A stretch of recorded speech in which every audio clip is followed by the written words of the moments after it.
Praise the lord. బాగున్నారా?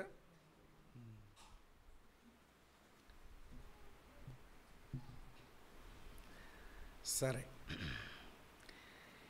ఈ 4 పూటలు మీతో ఏ విషయాలైతే పంచుకుంటానో అది ముందుగానే చెప్పాను గనక మీరు ఆలోచిస్తూ ప్రార్థనాపూర్వకంగా ప్రభు సన్నిధికి రావాలని నా యొక్క అభ్యర్థన. ఈ రాత్రి ఒక కీలకమైన విషయాన్ని మనం ధ్యానం చేస్తాం. బైబిల్లోంచి ఒక వచనం నేను చదువుతాను, తర్వాత ఒక భాగాన్ని మనం మార్చి చదువుదాం. యోహాను సువార్త 4వ అధ్యాయం. యోహాను సువార్త 4వ అధ్యాయం 23, 24 వచనాలు చదువుతాను, వినండి. అయితే యథార్థముగా ఆరాధించువారు ఆత్మతోనూ సత్యముతోనూ తండ్రిని ఆరాధించు కాలము వచ్చుచున్నది, అది ఇప్పుడును వచ్చేయున్నది. తన్ను ఆరాధించువారు అట్టివారే కావాలనని తండ్రి కోరుచున్నాడు లేదా వెతకుచున్నాడు. దేవుడు ఆత్మ గనుక ఆయనను ఆరాధించువారు ఆత్మతోనూ సత్యముతోనూ ఆరాధింపవలెను అనెను. ప్రభు ఈ వచనాలు మన ధ్యానం కొరకు దీవించాలని ఆశపడదాం. బైబిల్లోంచి మరో స్థలంలో మరికొన్ని వచనాలు మనం చూద్దాం. ఆదికాండం 22వ అధ్యాయం. ఆదికాండం 22వ అధ్యాయం మొదటి 9 వచనాలు మార్చి చదువుదాం. ఆ సంగతులు జరిగిన తరువాత దేవుడు అబ్రహామును పరిశోధించెను. ఎట్లనగా ఆయన అబ్రహామా అని పిలువగా అతడు చిత్తము ప్రభువా అనెను.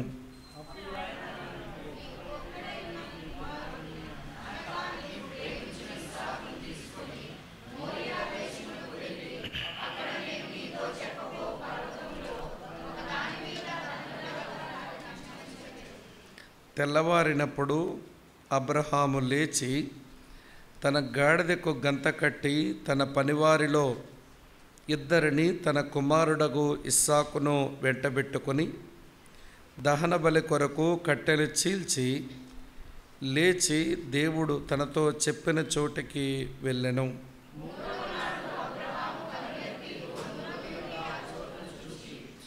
తన పనివారితో, మీరు గాడిదతో ఇక్కడనే ఉండుడి, నేనును ఈ చిన్నవాడును అక్కడికి వెళ్ళి దేవునికి మ్రొక్కి మరలా మీ యొద్దకు వచ్చేదమని చెప్పి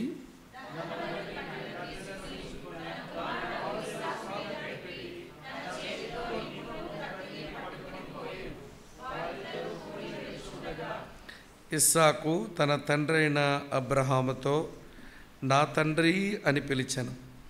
అందుకతడు, ఏమి నా కుమారుడా అనెను. అప్పుడు అతడు నిప్పును కట్టెలను ఉన్నవి గాని దహన బలికి గొర్రెపిల్ల ఏది అని అడుగగా,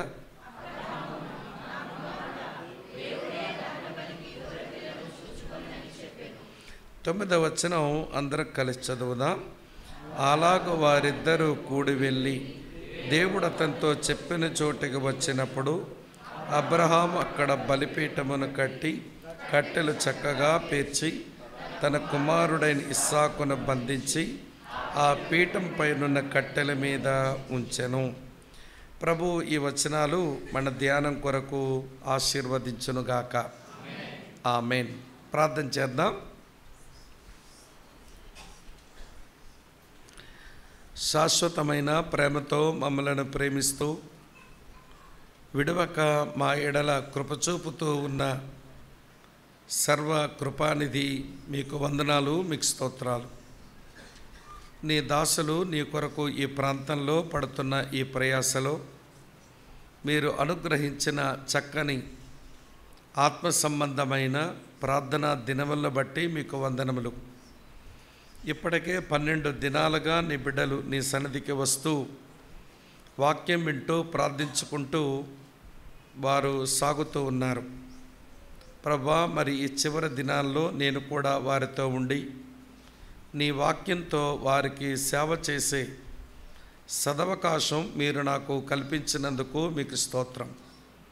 నీ సన్నిధిలో మేము కూర్చున్నాము. మా అక్కర కొలది మా అవసరమును బట్టి మీరే మాతో మాట్లాడమని, మీ సంకల్పాలు మా అందరిడల మీరే జరిగించుదురని నమ్మదగిన మంచివాడైన యేసుక్రీస్తు వారి ప్రశస్త నామంలోనే స్తోత్రాలు చెల్లించి మీకే ప్రార్థిస్తున్నాము తండ్రి. Amen, amen.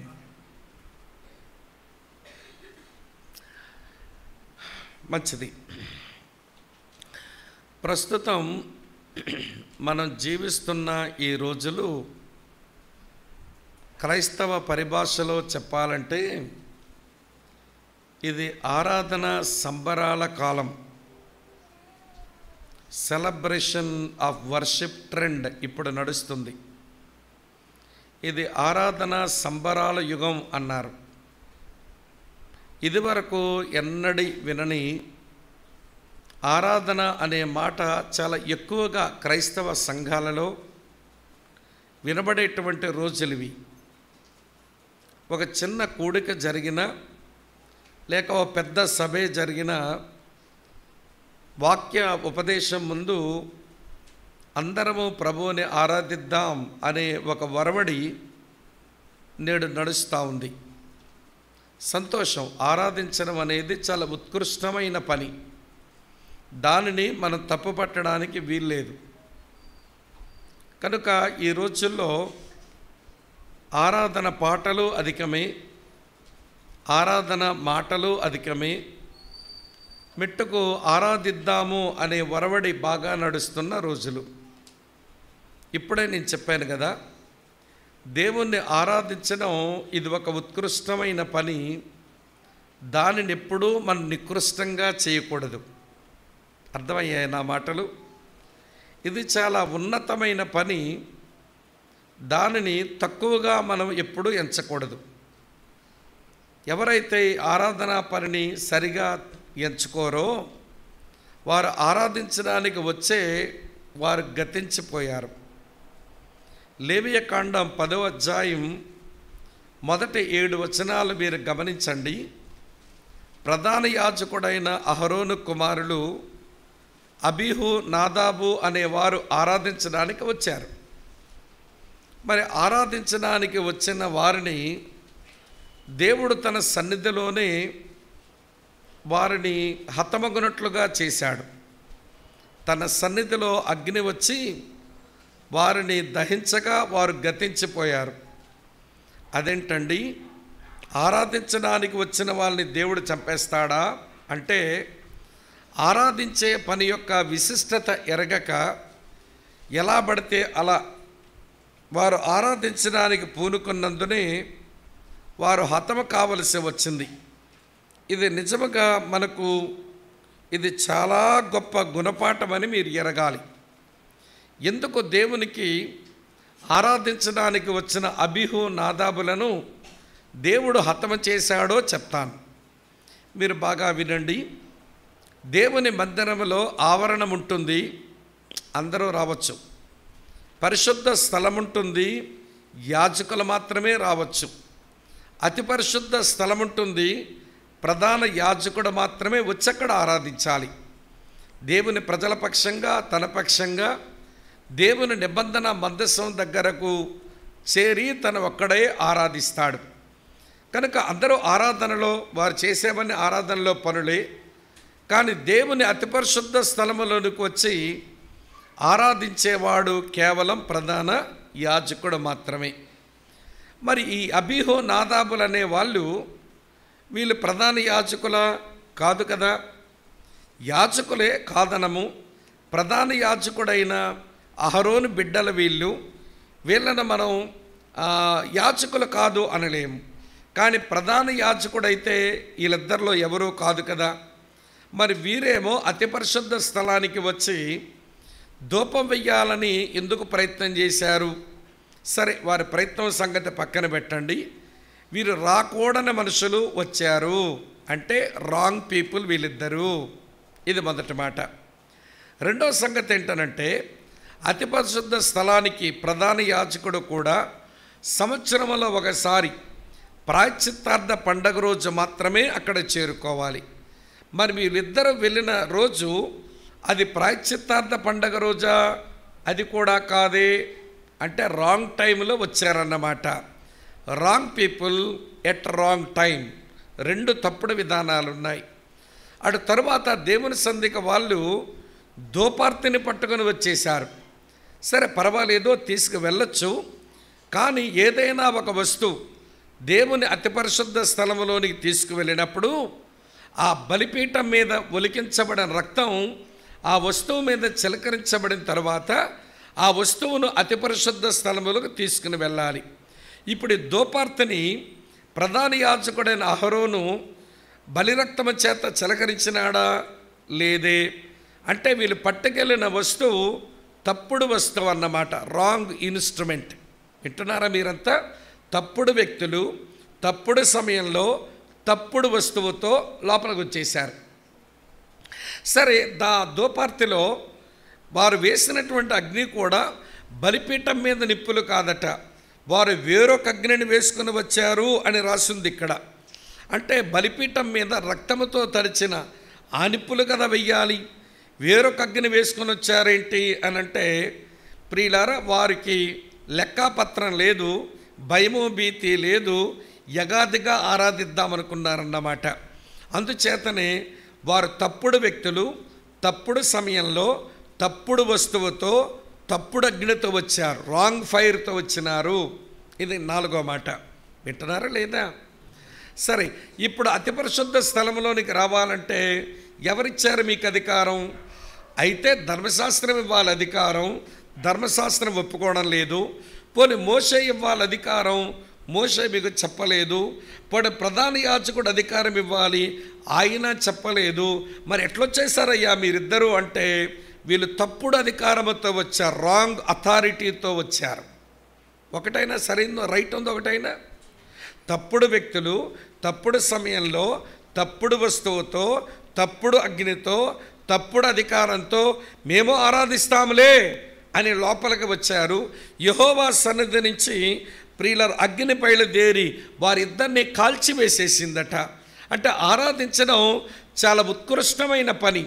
నీ ఇష్టం వచ్చినట్టుగా చేయకూడదు, నా ఇష్టం వచ్చినట్టుగా కూడా నేను చేయకూడదు. అందుచేత దేవుడు ఆనాటి యూదులకు ఇశ్రాయేలీలకు ఈనాటి మనకు ఇది ఒక గుణపాఠం కావాలని రాయించినాడు.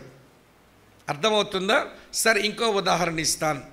వాళ్ళు దేవుని సంధికే వచ్చారు కదండి, ఆరాధిద్దామని వచ్చారు కదండి, కానుకలు పట్టుకొని వచ్చారు కదండి. వారి ఇరువురి పేరు అననీయ సప్పీరా. వీళ్ళు కూడా ఆరాధించడానికి వచ్చే చచ్చిపోయారు. అవునా? వాళ్ళిద్దరూ మరణించే ముందు పేతురు వాళ్ళు ఏమడిగినాడో తెలుసా? ఏమయ్యా అననీయ, పరిశుద్ధాత్మ దేవుణ్ణి మోసపరచడానికి సాతానెందుకు నీ హృదయము ప్రేరేపించాను? నువ్వెందుకు ఆ ప్రేరణకు లొంగావు? వేషధారణతో దేవుని సందుకు వచ్చేవేమయ్యా నీవు అని అంటే, అననీయ అక్కడికక్కడే చచ్చిపోయినాడు. అక్కడున్న సంఘములో ఉన్న పడుచువారు యవనస్తులు తీసుకెళ్ళి పాతేశారు. తర్వాత సప్పీరకు వచ్చింది. సప్పీరాతో ఏమన్నాడో తెలుసా పేతురు? ఏమమ్మా, మీరు పరిశుద్ధాత్మ దేవుని శోధించుటకు మీరు ఎందుకు ఏకీభవించినారు? మీరు ఆరాధించడానికి వచ్చిన వాళ్ళు ఆత్మదేవుని దుఃఖపరచవచ్చునా? ఆత్మదేవుని మీరు శోధించవచ్చునా? పరిశుద్ధాత్మదేవుని మోసపరచవచ్చునా? మీరు ఇలా వచ్చారు గనక ఎవడి పేతురు మాట్లాడుతుండగానే అలా కిందపడి చచ్చిపోయింది అమ్మ కూడా. అననీయాని పాతిపెట్టి వచ్చిన పడుచోళ్ళు ఈవిడ గారిని కూడా తీసుకెళ్ళి పాతేశారన్నమాట. అది అపొస్తలుల కార్యం 5వ అధ్యాయంలో మనము చదువుతాం. ఇంతకీ ఈ ఉపఘాతం ఎందుకు చెప్తున్నానంటే, ఆరాధించడం భక్తి జీవితంలో అన్ని పనుల కంటే అది చాలా ఉన్నతమైన పని. దానిని ఎవరిష్టం వచ్చినట్టు వాళ్ళు చేయకూడదు, ఎలా పడితే అలా చేయకూడదు. ఇది దేవుని వాక్యం మీకు నాకు నేర్పిస్తున్న ఒక గంభీరమైనటువంటి గుణపాఠం. ఈ విషయాన్ని మనసులో ఉంచుకొని ఇప్పుడు మీకు ఒక ప్రశ్న అడుగుతాను. మనకు ఆరాధించడం వచ్చునా? ఇదేం ప్రశ్న అండి బాబు? ప్రార్థించడం వచ్చునా అన్నాడు ఉదయం. ఏమండి చివరగా తేలేసరికి ఏమైపోయా మనం? వచ్చినట్టే ఉంది కానీ అసలు రాదని తేలిపోయింది. ప్రార్థన వచ్చినట్టే ఉంది కానీ కొంచెం రాదనే అర్థం చేసుకోగలిగాం మనం ప్రభు సహాయం చేత. ఇప్పుడు నా ప్రశ్న, మనకు ఆరాధించడం వచ్చునా? ఇప్పుడు చెప్తాను వినండి ప్రియులారా. చాలామంది విశ్వాసుల జీవితంలో ఆరాధన అనే పని ఒక స్థలముకు పరిమితం అవుతుంది. అది ఎప్పుడో స్థలానికి పరిమితం కాకూడదు. మందిరంలోకి వస్తేనే, ఆ స్థలంలోకి వస్తేనే వీరు ఆరాధిస్తుంటారు కానీ వేరొక చోటు ఉంటే వీరు ఆరాధించలేరు. ఆరాధన ఒక స్థలముకు పరిమితమైనది కాదు, ఇది మీరు గమనించాలి. రెండవ సంగతి, కొంతమంది ఆరాధించడానికి పాట ఉండాలి. పాట లేకపోతే ఆరాధన సాగదు. వాళ్ళ ఆరాధన పాటకే పరిమితమైందన్నమాట. మరికొంతమంది ఆరాధించినప్పుడు ఇలాంటి మంచి వాయిద్యాలు లేకపోతే ఆరాధన నడవదు. అంటే వాళ్ళ ఆరాధన వాయిద్యాలకు పరిమితమైంది, వింటున్నారా లేదా? పాటకు పరిమితమైంది, లేకపోతే స్థలానికి పరిమితమైంది. కానీ బైబిల్లో దేవుడు కోరే ఆరాధన అట్లా లేదుగా. అమ్మా వింటున్నారా ఈ మాట? కానీ పాట పాడుతున్నారు, వాయిద్యాలు వాయిస్తున్నారు, ఆరాధిస్తున్నారు. నేను చాలా పాటలు, ఆరాధన పాటలు విని నా మనసులో పెద్ద ప్రశ్న మిగిలిపోయింది. మీ వైపు పాడతారో లేదో తెలియదు కానీ మా వైపు ఆరాధించినప్పుడు పాడుతుంటారు. ఆ పాట అయ్యాక మళ్ళీ నేను వాక్యం చెప్పుకోవాలి కదా. అందుకే పాట జాగ్రత్తగా వింటూ ఉంటే వాళ్ళ పాటలు అంటారు, ఆరాధన ఆరాధన, యేసు నీకే ఆరాధన, తండ్రి నీకే ఆరాధన, ఆత్మ నీకే ఆరాధన అన్నారు. మంచిది. మరి తండ్రి నీకే ఆరాధన అంటున్నావు, ఇంతకు నువ్వేం ఆరాధించావు? ఆరాధన అనే పదమే ఆరాధన. వింటున్నారా లేదా? ఆరాధన అనే పదమే ఆరాధన. ఆరాధన ఆరాధన ఏంటి ఆరాధన? నువ్వు చేసిన ఆరాధన ఏంటి? ఆరాధన అనే పదములోనే ఆరాధన ఉందా, లేక ఆరాధన ఒక ప్రక్రియ వెనకాల ఏదైనా ఉందా? వింటున్నారా లేదా ఈ మాట? పాటలో పాడినప్పుడు ఆరాధన అనే పదాలు ఇన్ని పలికి అసలు ఆరాధించడం మనకు వచ్చిందా అన్నది నాకు ఒక గంభీరమైన ప్రశ్నగా మిగిలిపోయింది. ఒక సంగతి చెప్పన, హైందవ విశ్వాసంలో ఉండే వాళ్లకు ఎదురు ఉన్నవాడు ఎలాగ నిజమైన దేవుడో కొన్నిసార్లు తెలియకపోయినా వాళ్ళు ఆరాధించినప్పుడు మాత్రం చాలా యోగ్యంగా ఆరాధిస్తారు. ఒక పుష్పము, ఒక పత్రము, ఒక అక్షంతలో వేస్తూ ఓం కేశవాయ స్వాహ, ఓం మాధవాయ స్వాహ, ఓం గోవింద స్వాహ, ఓం నారాయణ స్వాహ. ఏమిటిదంతా? దేవుని నామాలెత్తి, దేవుని కార్యాలెత్తి, దేవుని సుగుణాలు ఎత్తి వారు దేవుని ఆరాధిస్తున్నారు. కానీ అవన్నిట్లో ఉన్న వాస్తవాల పాపం వాళ్ళకే తెలియవు. ఎందుకంటే బేపనోడెవడు చెప్పడగా వాళ్ళకి ఆ విషయాలు. కనుక వాళ్ళ మామూలు మాటల్లోనే వల్లించేసి మేము ఆరాధించామని అనుకుంటున్నారు. వాళ్ళనేమి తప్పుపట్టలేం. కానీ ఈ రోజున దేవుని వ్యక్తిత్వం ఇది చదివితే తెలుస్తుంది, దేవుని సుగుణాలు ఇది చదివితే తెలుస్తాయి, దేవుని కార్యాలు ఇది చదివితే తెలుస్తాయి, దేవుని ప్రణాళికలు ఇవి చదివితే తెలుస్తాయి. ఒక వ్యక్తి దేవుణ్ణి ఆరాధించాలంటే ఆయన వ్యక్తిత్వమును బట్టి, ఆయన సుగుణాలను బట్టి, ఆయన కార్యాలను బట్టి, ఆయన ప్రణాళికలను బట్టి ఆ మహాదేవుణ్ణి ఆరాధించాలి. అందుకొరకు దేవుడు ఇంత చక్కని సాధనం చేతిలో పెట్టినా కానీ మనం వ్యక్తిత్వాన్ని పొగడడం రాదు, సుగుణాలను బట్టి అభినందించడం రాదు, కార్యాలను బట్టి కొనియాడడం రాదు, ప్రణాళికలను బట్టి ప్రశంసించడం రాదు. వచ్చిందంతా ఒకటే, ఆరాధన ఆరాధన, జడ్జనగడ జై, ఆరాధన ఆరాధన. ఇదేమిరా బాబు మీ ఆరాధన ఇట్లా మారింది? ఆరాధన అనే పదమే ఆరాధన. ఆరాధన అనే పదం తర్వాత నువ్వు చెప్పిన దేవుని ప్రశంసలేమి, దేవుని కొనియాడే మాటలేమి? వింటున్నారా లేదా మీరు? దేవుని వ్యక్తిత్వాన్ని అభినందించే మాటలేవి, ఆయన సుగుణాలను బట్టి సన్నుతించే మాటలేవి, ఇవేమీ కనబడడం లేదు. కానీ ఆరాధన అనే పదం అటు తెప్ప ఇటు తెప్ప తిరగేసి మరగేసి మొత్తానికి తండ్రికి యేసుకు ఆత్మకు ఆరాధనని పాడాము, మేము బాగా ఆరాధించినామని ఎవడ జబ్బాడు సరుచుకొని శబాష్ మంచి ఆరాధన జరిగింది. మధ్యలో చప్పట్లు కూడా కొట్టించారుగా, చిన్న ఊపు కూడా వచ్చిందిగా, కొంచెం చెమట్లు కూడా పట్టాయిగా, కొంచెం భావతృప్తి వచ్చింది కదా, మేము చాలా బాగా ఆరాధించామని అనుకుంటున్నాం. నేను ఎవరిని తప్పు పట్టడం లేదే, ఉన్న విషయం చెప్తున్నాను అంతే. ఎందుకో తెలుసా? అబీహు నాదాబులకు జరిగినది, అననీయ సప్పీరాలుగా జరిగినది వారు ఆరాధించడానికి వచ్చినప్పుడే జరిగింది కనుక ఆరాధించే ఈ ఉన్నతమైన పని మనిష్టానుసారంగా చేయకూడదు. ఏది నిజమైన ఆరాధనో ఇది మనకు కొంచెం అర్థం కావాలి. నేను ఒక 4 మంచి మాటలు చెప్పి, ఎప్పుడైనా ఏదైనా ఒక విషయం బైబిల్లో మనం ధ్యానం చేస్తున్నప్పుడు మొట్టమొదట దాని గురించి ఎక్కడ రాయబడిందో ఆ సందర్భంలో ఆలోచిస్తే విషయాలు మనకు బోధపడతాయి. దాన్ని ప్రిన్సిపల్ ఆఫ్ ఫస్ట్ మెన్షనింగ్ అంటారు. ఏదైనా బైబిల్లో మొట్టమొదట ఎక్కడ ప్రస్తావించబడిందో అక్కడికి వెళ్తేనే సరైన అర్థాలు వస్తాయి. వివాహాన్ని గురించి మాట్లాడుకుంటున్నాం, ఏ అధ్యాయం చదివించేస్తారా మనకు? ఏం పెళ్ళిళ్ళు తెలియనట్టు కూర్చున్నారే? ఆదికాండం 2వ అధ్యాయం 18 నుంచి 24 వచనాలు చదివించేస్తారు. ఎందుకంటే వివాహాన్ని గురించి మొట్టమొదట అక్కడే జ్ఞాపకం చేయబడింది కాబట్టి. సరే, ఆరాధన గురించి మొట్టమొదట ఎక్కడ ప్రస్తావించబడిందో అక్కడ మనం నిలబడి కొంచెం ఆలోచిద్దాము తర్వాత. కానీ ఒక విషయం గమనించండి, నేను మీకు అర్థమయ్యేలా చెప్తాను. యేసు ప్రభు ఈ లోకానికి వచ్చింది ఒక పని చేయడానికి. ఏం పని? లూకాసు వార్త 19:10 చెప్పండి. బైబిల్ చూడకుండా చెప్పాలి ఇలాంటివి. నశించిన దానిని వెతక రక్షించుటకు మనుష్య కుమారుడు ఈ లోకానికి వచ్చినాడు. యేసయ్య వెతుకులాట నశించిన పాపుల కొరకు. ఇప్పుడు మనం చదివాం యోహాను 4:23లో దేవుని ఆరాధించేవారు ఆత్మతోనూ సత్యముతోనూ ఆరాధించాలి, అట్టి ఆరాధికుల కొరకు నా తండ్రి వెతకచున్నాడు, లేదా అటువంటి ఆరాధికుల కొరకు దేవుడు కోరుకుంటున్నాడు అని రాసి ఉంది. యేసయ్య వెతుకులాట నశించిన పాపుల కొరకు, తండ్రి వెతుకులాట ఆరాధికుల కొరకు. మళ్ళీ చెప్పనా? యేసయ్య వెతుకులాట నశించిన పాపుల కొరకు, వింటున్నారా? తండ్రి వెతుకులాట ఆరాధికుల కొరకు. యేసయ్య వెతుకులాటలో నశించిన పాపిగా దొరికాము. ఆయన మనను రక్షించి ఆయన క్షమించి నీతిమంతులుగా తీర్చాడు. అయిపోయింది యేసయ్య పని.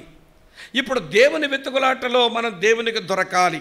ఎలాగంటే సరిగ్గా ఆరాధించే వాళ్ళంగా ఆ తండ్రికి మనం దొరకవలసిన అవసరత ఉంది. సరే, ఆరాధన గురించి మొట్టమొదట ఎక్కడ ప్రస్తావించబడిందో ఆ సందర్భంలోకి వెళ్ళి చూసే ముందు ఆరాధన గురించి ఒక 4 సంగతులు చెప్తాను, మీ మనసులో గట్టిగా పెట్టుకోండి. అందులో మొదటి మాట ఏంటనంటే, దేవుని పరిశుద్ధతను చూచి మన మనస్సాక్షిలో మేల్కొల్పు రావడమే ఆరాధించడం. ఏంటమ్మా? దేవుని పరిశుద్ధతను చూచి మన మనస్సాక్షిలో మేల్కొల్పు రావడమే ఆయన ఆరాధించడం. ఉదాహరిస్తాను, వినండి. యెషయా గ్రంథం 6వ అధ్యాయంలో మొదటి 4 వచనాల్లో యెషయా ఏం చూస్తున్నాడు? అత్యున్నతమైన సింహాసనం మీద ప్రభు ఆసీనుడై ఉండగా నేను చూచాను. ఆయన చొక్కాయంచులు దేవాలయం నిండుకున్నాయి. ఆయన చుట్టూ ఉన్న శరాపులు సైన్యములకు అధిపతి యెహోవా పరిశుద్ధుడు పరిశుద్ధుడు పరిశుద్ధుడని గాన ప్రతిగానాలు చేస్తూ ఉంటే ఆ పరిశుద్ధ దేవుణ్ణి చూచని యెషయా చూడండి ఏమన్నాడు 5వ వచనంలో. యెషయా గ్రంథం 6వ అధ్యాయం 5వ వచనం ఏముంది? నేను అయిపోయింది అంతే. అయ్యో అన్నాడు. చూశారు? అదే ఆరాధన మాట. ఆయన పరిశుద్ధతను చూడగానే ఈ దేవుడు మహాపరిశుద్ధుడు, ఈ శరాపులంతా పరిశుద్ధుడు పరిశుద్ధుడని ఆరాధిస్తున్నారు. నాకు అనాలనిపిస్తుంది కానీ అమ్మో నా బోటివాడు ఆయన పరిశుద్ధుడు అనడానికి తగునా అని అయ్యో అన్నాడు. అయ్యో అనే అనుభవం ఆరాధన అనుభవం. అబ్బా అనే అనుభవం మనిషిని ఆరాధించే అనుభవం. కొన్నిసార్లు కొంతమంది వాక్యం అబ్బా ఎంత బాగా చెప్పారు అంటారు. నీ అబ్బా ఎవడ కావాలి? నీ అబ్బ తీసి దెబ్బలో పెట్టు. అబ్బా అంటారు. అబ్బాలు అక్కర్లేదు. ఇక్కడ ఏం కావాలి? అయ్యో. నేను అప్పుడప్పుడు సేవకులతో చెప్తాను, బాబు నా పరిచర్య వలన మీ పరిచర్య వలన మన అబ్బా అనిపించుకోవాల్సిన అవసరం లేదు నాయన. మన అబ్బాలు ఎవడికే పనికిరావు, కానీ అయ్యో అనిపించేలాగా వాక్య పరిచర్య చేద్దాం. వింటున్నారా మీరంతా? అర్థమవుతుందా? ఇప్పుడు యేసు ఇవ్వండి, ఆ ఉన్నతమైన సింహాసనం మీదకి వచ్చిన ఆ ప్రభువును చూచిన యెషయాలో వచ్చిన అనుభవం అయ్యో అనే 2 అక్షరాలు ఉన్నాయి, చూశారు. ఆయన పరిశుద్ధతను చూడగానే అతని మనస్సాక్షిలో మేల్కొలుపు రాగా అయ్యో అనే 2 అక్షరాలు వచ్చాయే, అది ఆరాధన అనుభవం. ఇదొకటి. రెండో చెప్తాను వినండి. దేవుని సౌందర్యాన్ని చూచి మన మనసు పవిత్రీకరించబడిపోతే వచ్చేదే ఆరాధన. అందులోంచి పుట్టాలి ఆరాధన. దేవుని వాక్యం దేవుని సేవకులు చెప్తున్నప్పుడు, లేదా నువ్వు ఇంట్లో దేవుని వాక్యం చదువుతున్నప్పుడు దేవుని యొక్క ఆ సౌందర్యం నీకు కనబడినప్పుడు అందులోంచి వచ్చినటువంటి ఒక అనుభూతే ఆరాధన. దీనికి ఒక ఉదాహరణ ఇస్తాను వినండి. ప్రకటన గ్రంథం 1వ అధ్యాయం 13 నుంచి 16 వచనాలలో అపొస్తలుడైన యోహాను మన ప్రభు యొక్క సౌందర్యాన్ని చూస్తూ ఉన్నాడు. ప్రకటన గ్రంథం 1వ అధ్యాయం 13 నుంచి 16 వచనాల్లో అపొస్తలుడైన యోహాను మన ప్రభు యొక్క అందాన్ని చూస్తున్నాడు. ఎట్లున్నాడట ఆయన? నేను తిరిగి చూడగా మనుష్య కుమారుని పోలిన ఒకరిని చూచాను. అతని తలయు తల వెంట్రుకలు తెల్లని ఉన్నిని పోలినవై ఉన్నాయి. అతని పాదముల మట్టుకు దిగుచున్న వస్త్రం ఉంది. అతని రొమ్ముకు బంగారు దట్టి కట్టుకొని ఉన్నాడు. అతని నేత్రాలు అగ్ని జ్వాలల వలె ఉన్నాయి. అతని పాదములు అపరంజిని పోలినవై ఉన్నాయి. వింటున్నారా లేదా మీరు? ఏమండి? తరువాత అతని చేతిలో 7 నక్షత్రాలు ఉన్నాయి. అతని నాలుక 2 అంచులు గల వాడిగల ఖడ్గం వలె ఉంది. అతని ముఖం ఎవడు సూర్యుని వెలుగులాగా కనబడుతుంది అని రాశాడు. ఇప్పుడు వెంటనే 17వ వచనం ఏమి రాశాడో చూడండి. నేను ఆయనను చూడగానే చచ్చిన వాని వలె ఆయన పాదముల యొద్ద పడి తిని. ఇది ఆరాధన. నిజానికి అపొస్తలుడైన యోహాను యేసు ప్రభు రొమ్మున తల ఆనించుకుని బ్రతికే అలవాటు ఉన్నవాడు. మరి 3.5 సంవత్సరాలు యేసయ్య రొమ్మున తల పెట్టుకొని ఉండే ఏ యోహాను గారు ఇప్పుడంటే పాదాల మీద పడ్డామంటే ఆయన సౌందర్యం నాకు కనబడిందండి. ఆయన ఎంత భీకరుడో అది చూడగానే నేను పాదముల మీద పడే మనిషిని అయిపోయాను. చూసారా? ఏది ఆరాధన? ఆయన పాదాల మీద పడ్డం ఆరాధన. గుండె బాదుకోవడం ఆరాధన. అయ్యో ఇది ఆరాధన. ఆయన పాదాల మీద పడిపోవటం ఆరాధన. ఇవి రావటం లేదు, కానీ ఒక పదం వచ్చింది. ఏం పదం? మాట్లాడరా మీరు ఇప్పుడు? ఆరాధన అనే పదాన్ని అటు తిప్పి ఇటు తిప్పి ఏమంటే మేము ఆరాధించామలే అని చెప్పి మనకు మనమే స్వయం సంతృప్తి చెందుతున్నాం, సెల్ఫ్ సాటిస్ఫాక్షన్లోకి వెళ్ళిపోతున్నాం. కానీ దేవుడు మన ఆరాధన స్వీకరిస్తున్నాడా? ఆయన హృదయాన్ని మురిపిస్తుందా మన ఆరాధన? మనం చేసిన ఆరాధన బట్టి ఆయన సంబరపడ్డాడా లేదా? ఈ దిశగా మనం ఆలోచించక మనం ఏదో ఎవడొక ప్రవాహంలో కొట్టుకుపోతున్నట్టు అవుతున్నది. ఇంకెక్కువ చెప్పలేను, టైం లేదు. అసలు విషయాలు చెప్పాలిగా. 3వ సంగతి చెప్తాను వినండి. ఆరాధన అంటే మన మనసు నిండా వాక్యం నింపబడితే వచ్చేది ఆరాధన.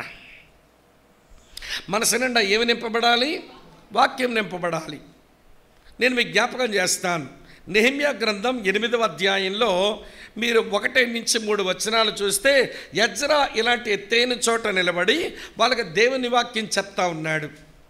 విడ్డూరం చెప్పన వచ్చిన వాళ్ళంతా ఉదయం మొదలుకొని మధ్యాహ్నం వరకు విన్నారట. దానికి తోడు వాళ్ళు మైదానములో విన్నారట. దానికి తోడు వారు నిలబడే విన్నారట. అసలు కూర్చోవడానికి కింద మంచి చాపలేసి మంచి కుర్చీలు వేసి అమ్మ కొద్దిసేపు వాక్యం వినండి అంటే 1 గంట అయ్యేసరికి ఇటు తిరగా కింద ముళ్ళు పెట్టినట్టు. కానీ ఆ రోజు ఇశ్రాయేలు ప్రజలు వింటున్నారు. యూదులు ఉదయం మొదలుకొని మధ్యాహ్నం వరకు వాక్యం విన్నారట. వారు కూర్చొని వినలేదు, నిలబడే విన్నారట. ఇలాంటి మంచి బిల్డింగ్లో లేరు, వాళ్ళు మైదానములు ఉన్నారట. కానీ చాలా శ్రద్ధగా వాక్యం విన్నారట. వాళ్ళ మనసు నిండా వాక్యం నింపబడిపోగానే ఎజ్రా ఇలా చేతులెత్తి మహాదేవునికి స్తోత్రము కలుగునుగాక అనగానే వాళ్ళందరూ సాగిలపడి నమస్కరించి వారు దేవుణ్ణి ఆరాధించారు. కావాలంటే చూడండి, నెహెమ్యా గ్రంథం 8వ అధ్యాయం 5వ వచనంలో రాసి ఉంటుంది. నెహెమ్యా గ్రంథం 8వ అధ్యాయం 5వ వచనం చదువుతాను చూడండి. ఏముందమ్మా? అప్పుడు ఎజ్రా ఎత్తుగా నిలబడి ప్రజలందరూ చూచుచుండగా గ్రంథమని విప్పెను. విప్పగానే జనులందరూ నిలబడ్డారు. ఎజ్రా మహాదేవుడైన యెహోవాను స్తుతింపగా జనులందరూ తమ చేతులెత్తి ఆమేన్ ఆమేన్ అని పలుకుచు నేలకు ముఖములు వంచుకొని యెహోవాకు నమస్కరించిరి. ఎలా వచ్చింది ఈ ఆరాధన అనుభవం అంటే, మనసు నిండా వాక్యం నిండితే ఇలాంటి ఆరాధన వస్తుంది. వింటున్నారా లేదా? నీ మనసు నిండా ఆ సమస్య, ఈ చిక్కు, ఆ విచారం, ఆ ఈతి బాధలు, ఈలోక సంబంధమైన చింతలు అన్నీ మనసులో పెట్టుకుంటే నువ్వేం ఆరాధిస్తావు, నేనేం ఆరాధిస్తాను. మనసు నిండా వాక్యం నిండితే పుట్టేది ఆరాధన. అమ్మా వింటున్నారా? ఎన్నొచ్చాయి ఇప్పుడు మనకు? ఆయన పరిశుద్ధతను చూచి మనస్సాక్షులు మేల్కొల్పు వస్తే అందులోంచి పుట్టేది ఆరాధన. ఆయన సౌందర్యాన్ని చూచి మన మనసు పవిత్రీకరించబడితే అందులోంచి పుట్టేది ఆరాధన. ఆయన వాక్యం చేత మనసు నింపబడితే అందులోంచి పుట్టేది ఇవన్నీ వదిలేసాం మనం. మనకు వచ్చిందంతా ఏంటనంటే, తమ్ముడు వాయించండి, మీరు అది ఇప్పుడు కాదు, మామూలుగా వాయించండి అని అంటే వీళ్ళు వాయిస్తుంటే దాంట్లో కొంచెం ఊపు ఉంటే అబ్బా బాగా ఆరాధించామనుకుంటాం. వాయిద్యాలు తప్పు కాదు. దేవుడు క్రైస్తవ ఆరాధనలో 3 రకాల వాయిద్యాలు ఇచ్చాడు. మీకు తెలుసా? ఈ 3 రకాల వాయిద్యాలు 3 రకాలుగా మన మీద పనిచేస్తాయి. ఒకటి గాలి వాయిద్యం. గాలి వాయిద్యం అంటే హార్మోనియం, కీబోర్డ్ ఇవన్నీ కూడా ఎవరి గాలితో వచ్చే శబ్దాలు. కాకపోతే ఇప్పుడు ఎలక్ట్రికల్ అయిపోయినాయి కానీ గాలి వాయిద్యం. గాలి వాయిద్యం ఎప్పుడు ఆత్మలో ఉల్లాసాన్ని కలిగిస్తుందట. దీని తర్వాత తీగ వాయిద్యం ఉంటుంది. ఏంటది? గిటారో, మ్యాండ్లినో, లేకపోతే వేనో ఏదో ఉంటుందిగా, తీగ వాయిద్యం. తీగ వాయిద్యం ఏం చేస్తుందంటే మనసుకు ఉల్లాసాన్ని కలిగిస్తుందట.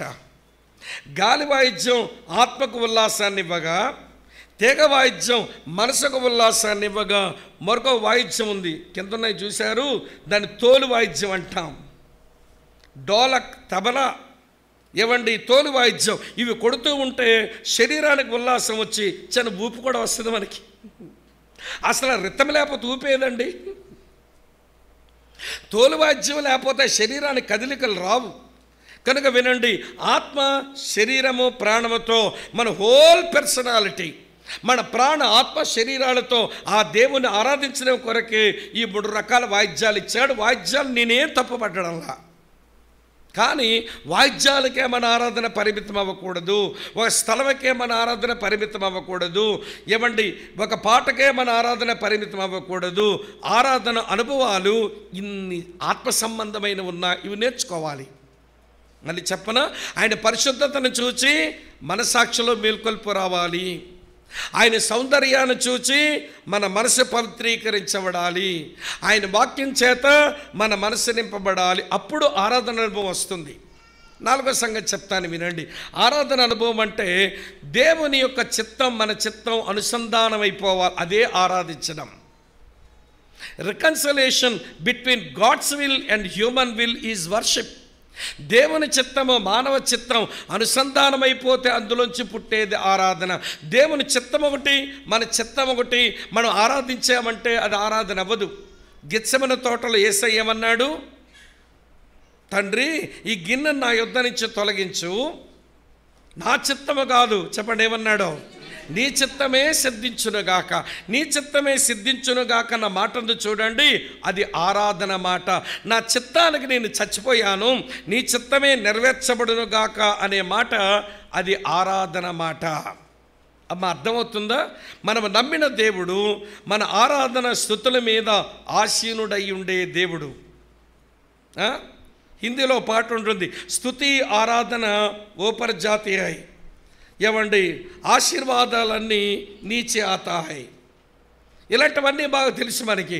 కానీ మన స్తుతి ఆరాధనలు దేవుని దగ్గర పోవాలనంటే ఏమి చేస్తే ఆరాధించినట్లు అవుతామో మనకు అర్థమై చావట్లా. ఏమండి, ఆరాధన పదమే ఆరాధించి అందులో 2-3 పదాలు కలిస్తే హల్లెలూయా, తర్వాత స్తోత్రం, వందనాలు, థ్యాంక్ యూ లార్డ్, ఇవన్నీ కలిపేస్తే ఆరాధించామని మనం అనుకుంటున్నాము. కానీ నిజంగా దేవుడు కోరుకున్న ఆరాధన అనుభవాలు మన ఆరాధన లోపల మిళితమై ఉన్నాయా అన్నది ప్రశ్న. అర్థమైందా ఈ 4 మాటలు? కనుక ప్రియ స్నేహితులారా, దేవుని సన్నిధిలోకి వచ్చినప్పుడు, దేవుని వాక్యం ముందు కూర్చున్నప్పుడు ఆయన పరిశుద్ధతను చూడండి, ఆయన సౌందర్యాన్ని చూడండి, ఆయన మాటలతో మనసు నింపుకోండి, ఆయన చిత్తానికి మన చిత్తం అనుసంధానం చేయండి, ఆరాధన అనుభవాలు వస్తాయి. కనుక బైబిల్లో మొట్టమొదట ఆరాధించడం అనే ప్రక్రియ ప్రియులారా మనం ఆదికాండం 22వ అధ్యాయంలో మనం చూస్తాం. దాన్ని అంతకుముందు ఆరాధించలేదా నోవహు అంటే ఆరాధించాడు, కానీ ఆరాధన ఏమండి పలుకులు అక్కడ చెప్పబడలా, ఇక్కడ చెప్పబడ్డాయి.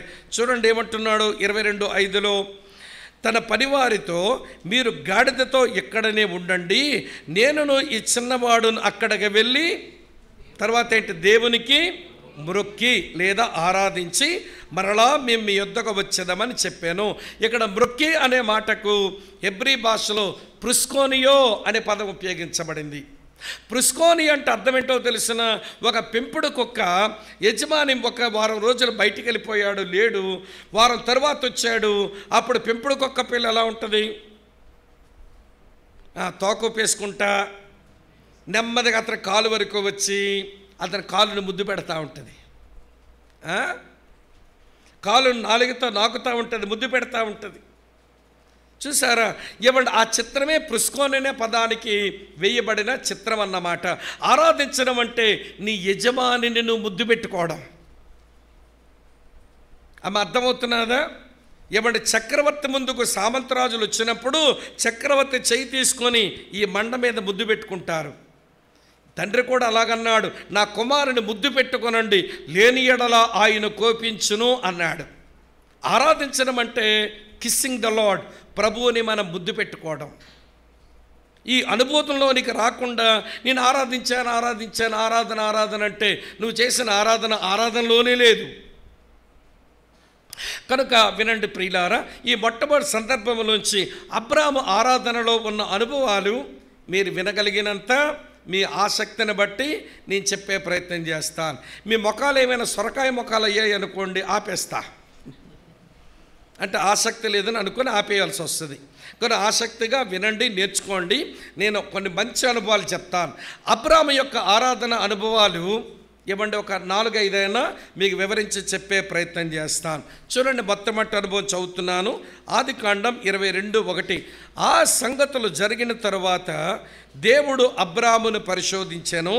ఎట్లనగా ఆయన అబ్రహామా అని పిలువగా అతడు చిత్తము ప్రభువా అనెను.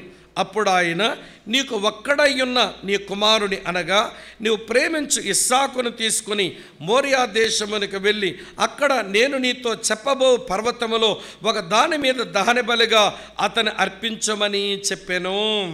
ఈ 2 వచనాలలో ఆరాధన అనుభవంలోకి రావటం అంటే మొదటి సంగతి ఏంటో తెలుసా? తాజా ప్రత్యక్షతలు పొందుకొనుట. ఏంటమ్మా? Fresh revolution. ఆరాధికుడు దేవుని యొక్క తాజా ప్రత్యక్షతలు పొందుకుంటాడు. ఇప్పటివరకు అబ్రాహాము జీవితం చూడండి, అబ్రాహాముకు దొరికిన ప్రతి ప్రత్యక్షత ఫ్రెష్గానే ఉందండి. పాత చింతకాయ పచ్చడి లేదు అబ్రాహాము దగ్గర. చాలా ఫ్రెష్ రెవల్యూషన్స్ వచ్చాయి. 7వ అధ్యాయం 2వ వచనం అపొస్తలుల కార్యాల్లో ఏ దేవుడు అబ్రాహాముకు ప్రత్యక్షమయ్యాడట? ఇక్కడ ఉన్నారా లేదా? అపొస్తలుల కార్యం 7వ అధ్యాయం 2వ వచనంలో స్టెఫను ప్రసంగం చేస్తే ఏమన్నాడనంటే, ఏమండి, మన పితరుడైన అబ్రాహాము హారానులో కాపురం ఉండక మునుపు మెసొపొతామియా దేశంలో ఉన్నప్పుడు మహిమగల దేవుడు అతనికి ప్రత్యక్షమై అని రాసింది. మహిమగల దేవుడుగా ప్రత్యక్షమై మాట్లాడే దేవుడుగా మాట్లాడుతూ మనవులు ఆలకించే దేవుడుగా ప్రార్థన ఆలకిస్తూ సర్వోన్నతుడైన దేవునిగా బయలుపరచబడుతూ యెహోవా వాక్యముగా బయలుపరచుకుంటూ నేను సర్వశక్తి గల దేవుడినని బయలుపరచు. ఒకటి కాదండి, అబ్రాహాము జీవితం ప్రతిదీ ఫ్రెష్గానే ఉంది. అపొస్తలుల కార్యం 7:2లో మహిమగల దేవుని ప్రత్యక్షతది. చూడండి, ఆదికాండం 12:7లో ఉంటుంది, యెహోవా అబ్రాహామునకు ప్రత్యక్షమై అని రాసి ఉంది. ఇదేమి ప్రత్యక్షత అంటే మాట్లాడే దేవుడు నేను అబ్రహాము ఇగో మాట్లాడుతున్నా, ఈ మాట విను అని చెబితే, వినండి ప్రియులారా, అబ్రాహాము మాటలన్నీ విన్నాడు. అటు తరువాత చూడండి, ఆ 8వ వచనంలో 12వ అధ్యాయంలో యెహోవాకు బలిపీఠము కట్టి యెహోవా నామమున ప్రార్థన చేసెను. ఈయన ప్రార్థన మనవులు ఆలకించు దేవుడు అన్న ప్రత్యక్షత అబ్రాహాముకు ఉంది. మహిమగల దేవుడు, మాట్లాడే దేవుడు, మనవులు ఆలకించు దేవుడు. వింటున్నారా లేదా? అలాగనే కాపాడే దేవుడు. నేను మనుషులకు భయపడి నా భార్యను ఐగుప్తు దేశంలో పరాయోడు చేతిలో వదిలేస్తే, పరాయివాడు ఐగుప్తు చక్రవర్తి నా భార్యను వాడు అంతఃపురంలో తీసుకుపోగలిగితే పోగలిగాడు, కానీ నా భార్యను చెయ్యి వేయలేకపోయాడు. దేవుడు ఎంత అద్భుతంగా కాపాడాడు. ఈ దేవుడు కాపాడే దేవుడు. వింటున్నారా లేదా?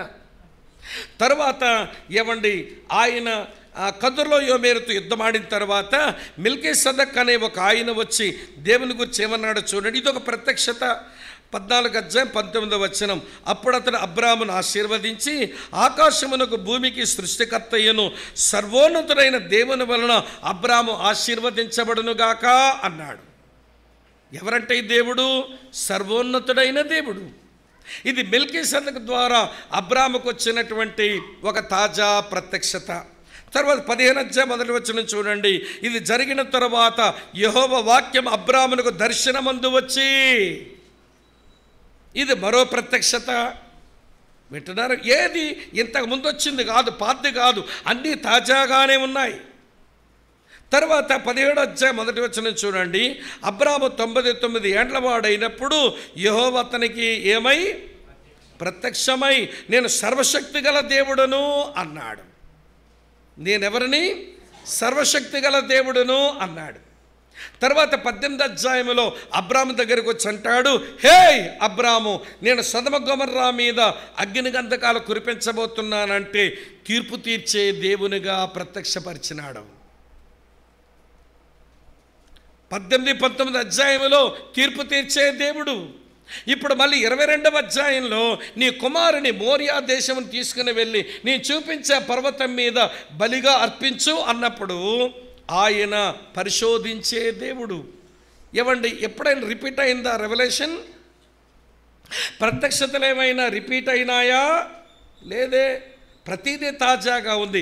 మహిమగల దేవుడు, మాట్లాడే దేవుడు, మనవలు ఆలకించు దేవుడు, కాపాడే దేవుడు, సర్వోన్నతుడైన దేవుడు, యెహోవా వాక్యము, సర్వశక్తి గల దేవుడు. వింటున్నారా లేదా మీరంతా? తీర్పు తీర్చే దేవుడు, చివరిగా పరిశోధించే దేవుడు. 9 ప్రత్యక్షతలు వచ్చినాయి ఇప్పుడు ఈయనకి. కొంచెం స్ట్రైట్గా చెప్తాను, వినండి. ఈ మాట రాసుకోవచ్చు కూడా. ప్రత్యక్షతలు లేని ఆరాధన విగ్రహారాధనే. Worship without revelation is an idol worship. దేవుని ప్రత్యక్షతలు లేకుండా నువ్వు దేవుని ఆరాధించడానికి పూనుకుంటే నువ్వు ఒక విగ్రహారాధికురాలవు, నువ్వు ఒక విగ్రహారాధికుడు. ఏమి తెలిసినా దేవుని పూజిస్తావు, ఏమి తెలిసినా దేవుని కొనియాడుతావు, ఏమి తెలిసినా దేవుని ప్రశంసిస్తావు. నీకేదో ప్రత్యక్షత ఉండాలి కదా. అమ్మా వింటున్నారా? ఈ రోజున చాలామంది దేవుని పిల్లలు ఏ ప్రత్యక్షత లేకపోయినా మనకు తెలిసిన కొన్ని పదాలు ఉంటాయి కదా, హల్లెలూయా హల్లెలూయా, ఇది ఒకటి వచ్చు మనకి. మీరేమనుకోపో చెప్తాను, జోక్ కాదు, నిజంగా జరిగింది. మా అసెంబ్లీలో ఒక సహోదరుడు ఆదివారం అన్న ఇవాళ చర్చకు రాలేను, నా కలెక్టర్ ఆఫీసులో కలెక్టర్ గారు పిలిచారు మీటింగ్కి, కాబట్టి నేను అక్కడ వెళ్తున్నాను, నేను ఆరాధనకు రాలేను చెప్పాడు.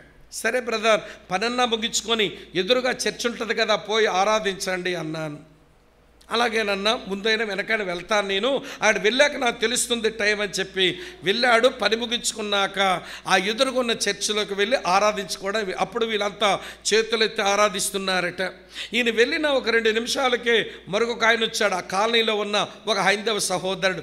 ఇంట్లో ఏదో తంటా వచ్చింది, భార్యను బట్టి మనసంతా నెమ్మది లేదు.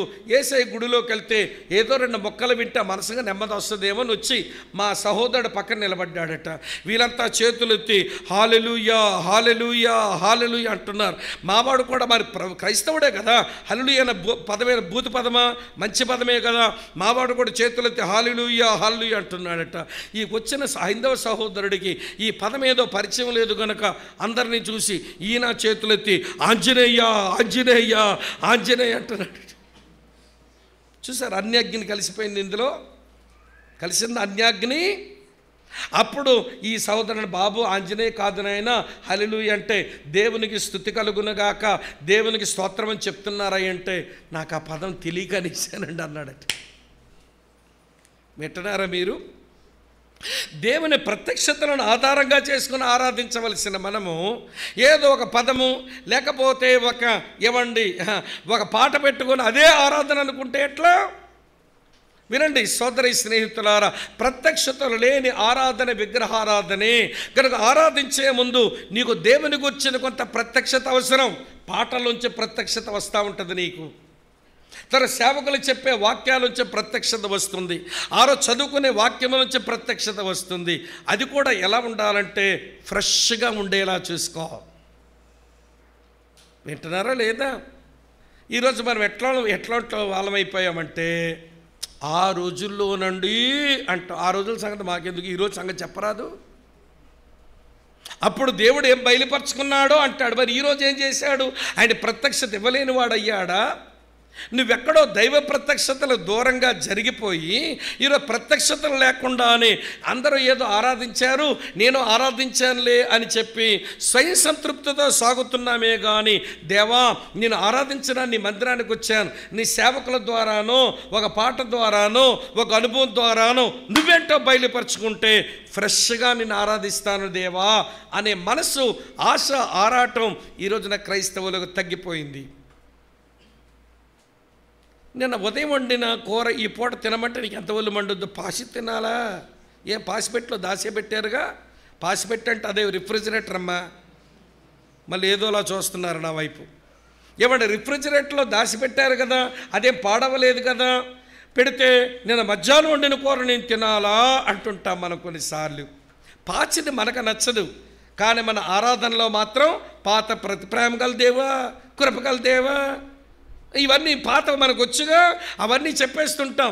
ఈరోజు ఫ్రెష్గా దేవుడు ఏదైనా బయలుపరుచుకుంటే ఒక పాటలోంచో ఒక అనుభవంలోంచో దేవుని సేవకులు చెప్పిన వాక్యం సత్యాలలోంచో ప్రభువుని కూర్చొని తాజా ప్రత్యక్షత నేను ఆరాధనకు నిన్ను పురుగల్పాలి. అబ్రాము మంచి ఆరాధికుడు, ఎందుకంటే తాజా ప్రత్యక్షతలతో ఆరాధించేవాడు.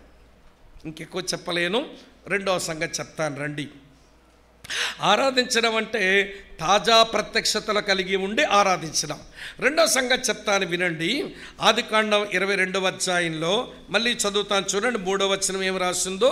22 తెల్లవారినప్పుడు అబ్రాము లేచి అని రాసి ఉంది.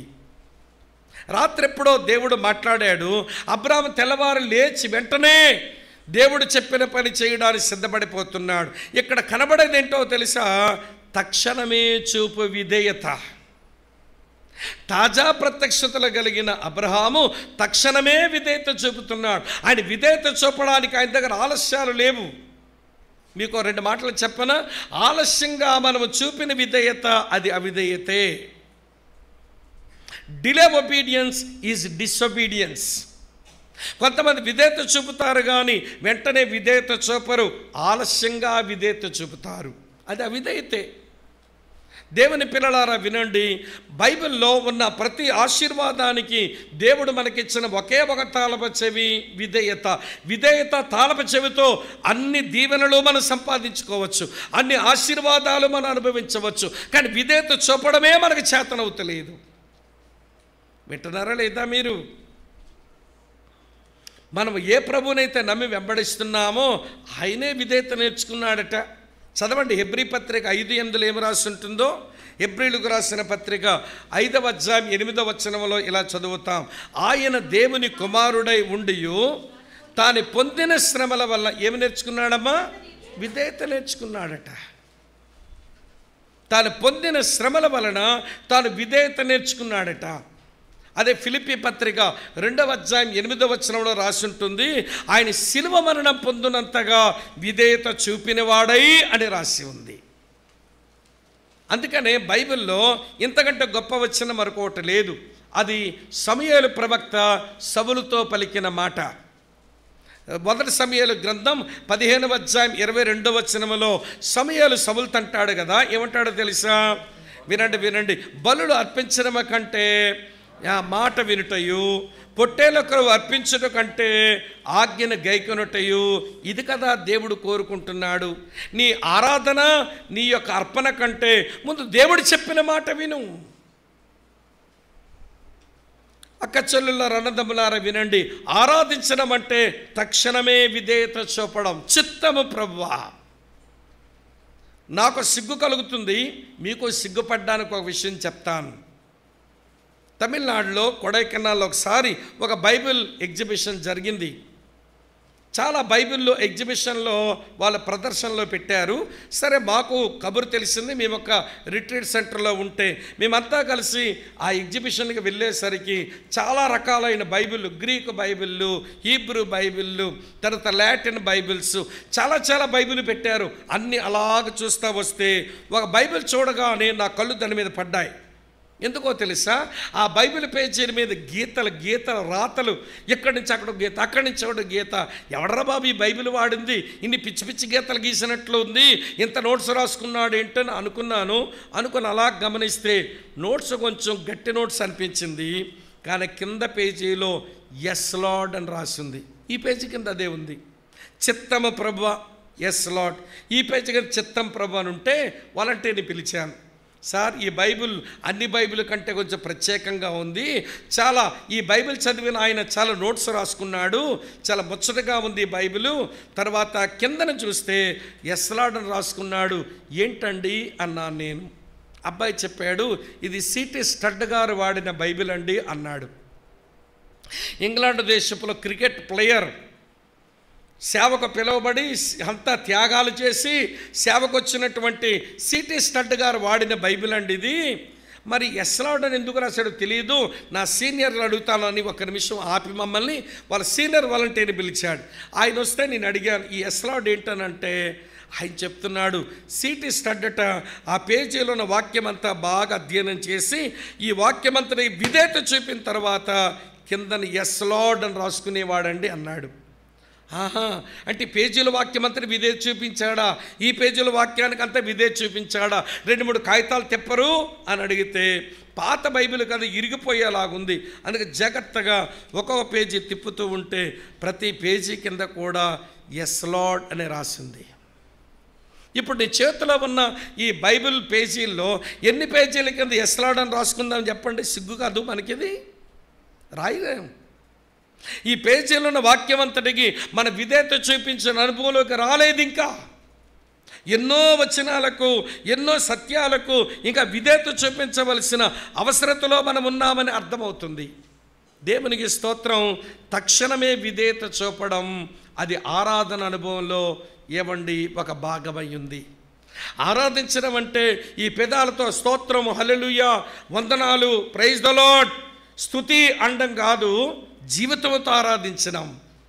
తాజా ప్రత్యక్షతలు పొందుకుంటూ తక్షణమే విధేయత చూపుతూ అబ్రాహాము ఆరాధించినాడు. 2 చెప్పాను కదా, 3 చెప్తాను రండి. 3వది ఏంటి?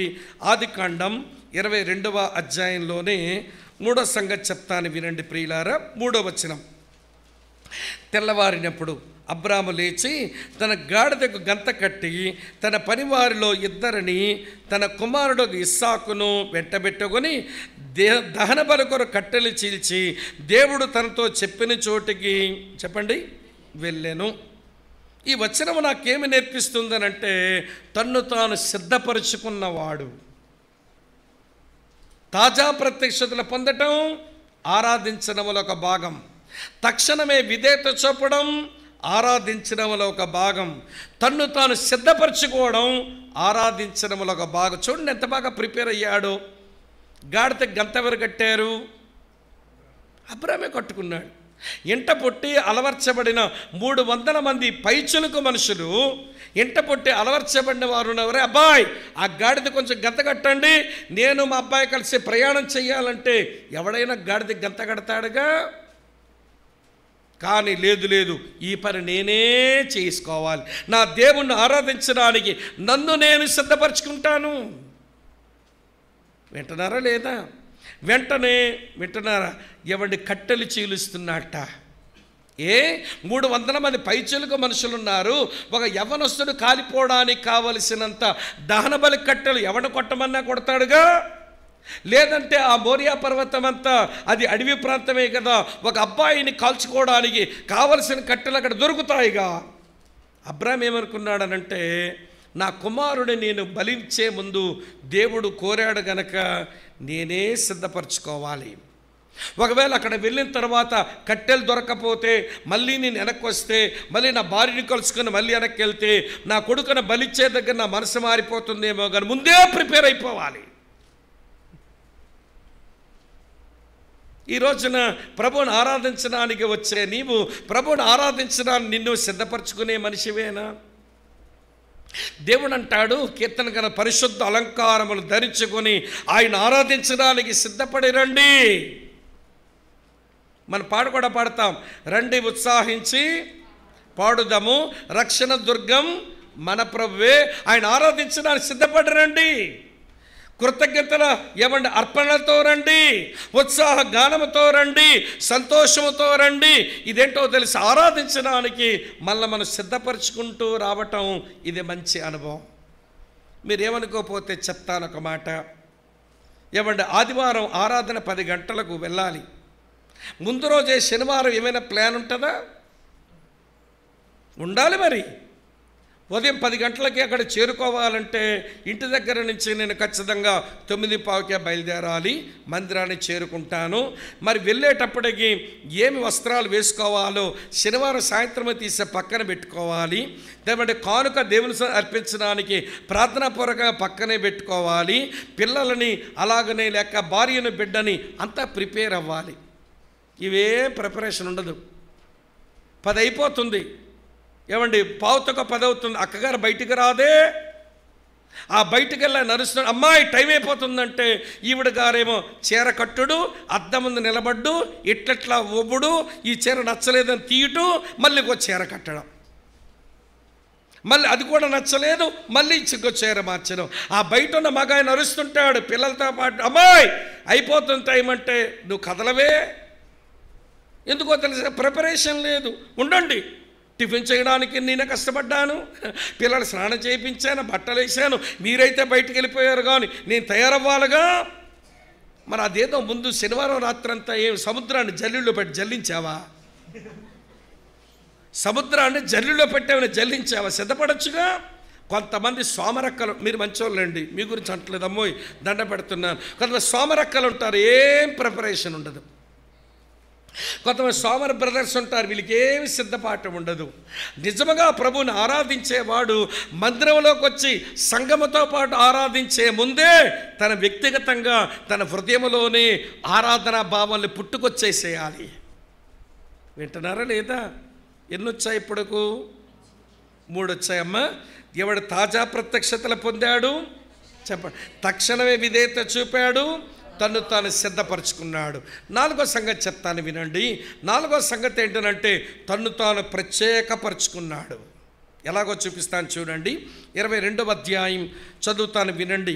5వ వచనంలో ఏమన్నాడో, తన పనివారితో మీరు గాడిదతో ఎక్కడనే ఉండండి, నేనును ఈ చిన్నవాడును అక్కడికి వెళ్ళి దేవునికి మొక్కి మరలా మీ యొద్దకు వచ్చేద్దామని చెప్పినాడు. మీరు ఎక్కడే ఉండండి అని వచ్చేసాడేంటి? ఇంటి నుంచి మోరియా పర్వతం వరకు రానిచ్చాడు కానీ మీరెక్కడే ఉండండి అన్నాడు. భార్యని ఇంటి దగ్గర వదిలేశాడు, పని వాళ్ళని మోరియా పర్వతం దగ్గర కిందను వదిలేశాడు. ఏం మీద కిందకు తీసుకెళ్ళలేదంటే ఆత్మ సంబంధినైన నేను చేసే ఆరాధన ఈ శరీర సంబంధులకు అర్థం కాదు, వీళ్ళు నాకు అడ్డమైపోతారు. నేను ఇలా ఊహిస్తాను, చెప్తాను వినండి. పొరపాటున ఇప్పుడు అబ్రహాము ఈ మోరియా పర్వతానికి సారాను కూడా తీసుకొచ్చాడు అనుకుందాం. వింటున్నారా లేదా? ఇప్పుడు మోరియా పర్వతం శోక సముద్రం అవ్వదు. నా కొడుకే, నా కొడుక చావబోతున్నావురా, నా కొడుక మీ నాన్నే చంపాలనుకుంటున్నాడురా, నా కొడుక ఈ ముసలాడికే మాయిదార్ రోగం వచ్చిందిరా, నా కొడుక, నా కొడుకే, నా కొడుక చచ్చిపోతావా నా కొడుక. ఏమండి మోరియా పర్వతం అంతా సారక్క యొక్క శోకరాగాలతో కదిలిపోదు. అబ్రాం బాగా తెలుసుకున్నాడు, ఈ శరీర సంబంధి ఆడపిల్ల, ఇది పని నేను ఆత్మ సంబంధిగా చేస్తున్నాను, తట్టుకోలేదని ఆవిడ గారిని ఎక్కడ వదిలేశాడు? ఇంటి దగ్గర వదిలేశాడు.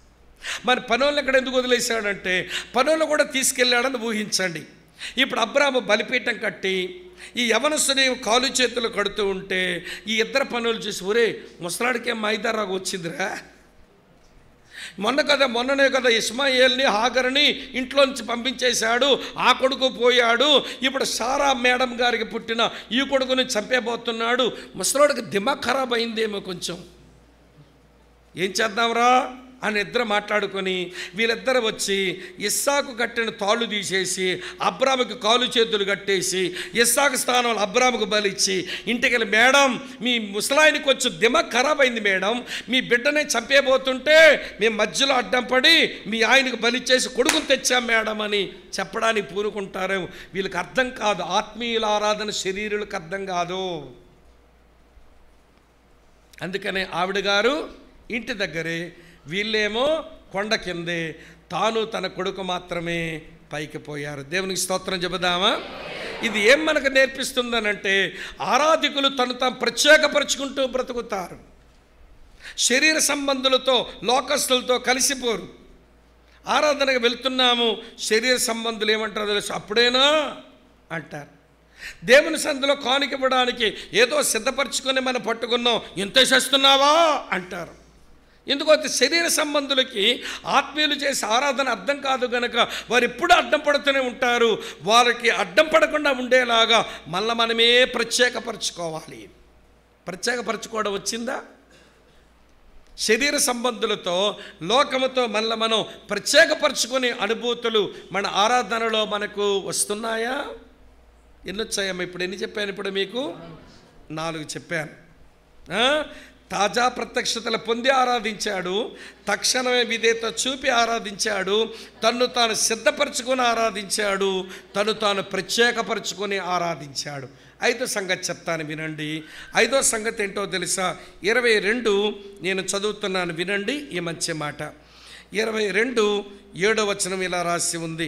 ఇస్సాకు తన తండ్రి క్షమించండి, ముందు 4వ వచనమే చెప్తాను. మరునాడు అబ్రాము కన్నులెత్తి దూరం నుండి ఆ చోటు చూచి తన పనివారితో, మీరు గాడితో ఇక్కడే ఉండండి, నేనును ఈ చిన్నవాడిని అక్కడికి వెళ్ళి దేవునికి మొక్కి మరలా మీ యొద్దకు వచ్చేదమని చెప్పాను. తర్వాత మళ్ళీ 7వ వచనంలో, ఇస్సాకు నా తండ్రైన అబ్రాముతో, తన తండ్రైన అబ్రాముతో నా తండ్రి అని పిలిచాను.